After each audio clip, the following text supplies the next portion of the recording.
subject sa mga ilang setup namin ng PNP para mabuo. Italy? Italy. Yung raw material po. So, buo siya, solid siya. Yung Italy kinakanta namin. Lalaki.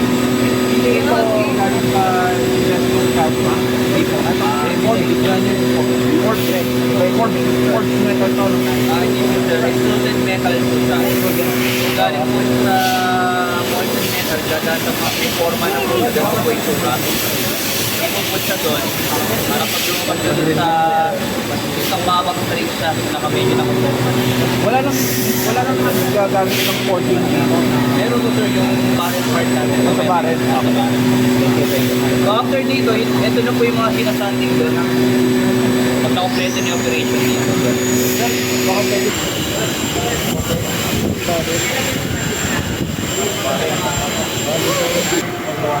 Ito po yung wiring industry. So, ang process niya, kakaroon muna ng suras. Right. So, ito po makapatid yung butat lang po siya. Sa maray na butat lang. Para pumasok po yung wire. Ang wire po, yan po yung wire. Continuous po yan. Nangyayari dyan po, nagkakaroon siya ng electric current, pataas na yan electric current. Saan, as minimelt niya po yung metal para nagiging. Pero sa practice po siya sa tubig. 0.5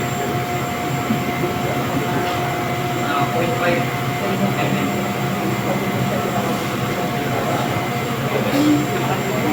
So, may ano niya, umiilat po siya pababa, mukhang gumanda po. Okay, ito yung bonded po.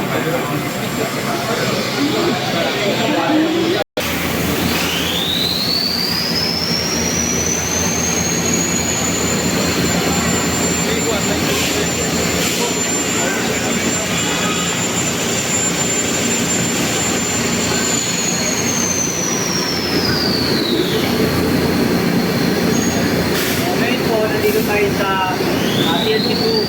Yung same lang operation sa robot, kaso dito manual, walang mga robot. Yung mga raw material natin, ito lahat from PFTI po siya. So, pag ito mga high capacity frame, kuharin po ito ng PFTI. So, ganoon lang naman yung process niya. Sasala sa PFT for OP1 and OP2. Then, yung poly drill 1, poly drill 2, drilling and extrusion. So, before gumagawa kami ng mga shotgun, 2017, so natigil na rin po. Rifle, and mga revolver, 2015 sir. Same lang din naman yung process ng frame. Nagagawin lang tayo ng tactical. So, itong tactical railing. Pansin nyo, may greater machine din dito dahil 100% shaking.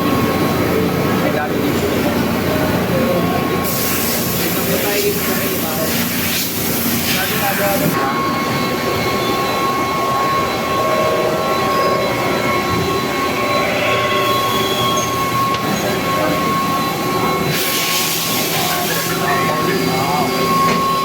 Sige po.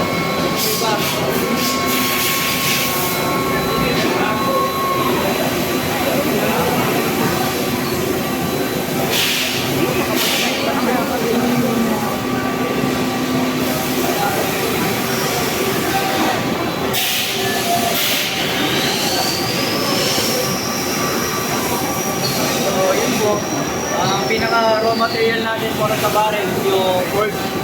So nakarating sa amin ganito, quartz material na po siya. So nababaril po yung barrel model natin depende sa caliber. So caliber 45, CS compact size, FS full size, FS CF, mga full size 45 ram na may thread. So may threading din, nakagawa kami. So most dito sa US lang. Full size na 45.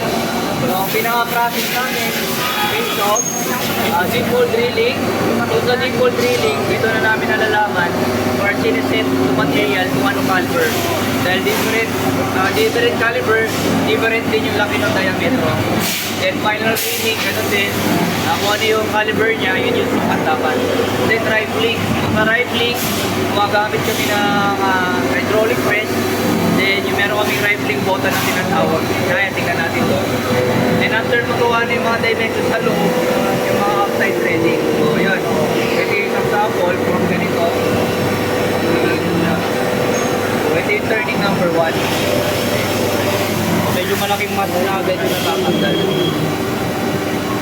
Then turning number 2, 3, then bottom lang diametric, labas, rear face, lag profile, then yung castolet, kung full size ba siya, mid size, and then final chamber. So yung final chamber namin, connected kami dun sa application, sinusunod kami dun sa aming standard, kung ano yung kapasukan.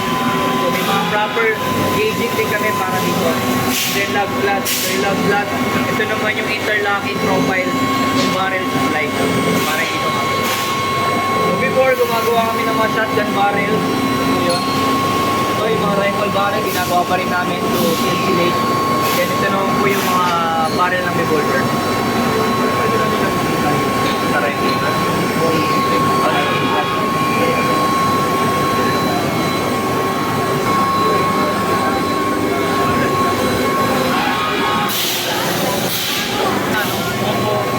Rifling and staging po. Combo siya. Sir, riflingan niya na concentrate niya na rin yung final size. So, gagawin ng operator, hydraulic press. So, pag press yung button, automatic na siyang iikot pababa.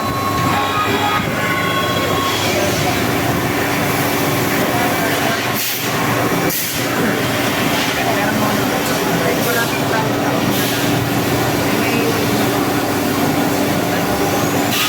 Makikita nyo sir, meron na siyang rifling. Medyo mababaw lang siyang hindi sa ganong visible. So yun lang yung rifling niya. So itong tool na to, design namin, then kaya niya gumawa ng up to 1,200 or plus or more. Then reject na yan. Isang ganito lang, 1,200 na barrel ang mga produce niya. Combination siya ng swaging at saka Rifling lang. rifling. Ito yung rifling, ito yung swaging.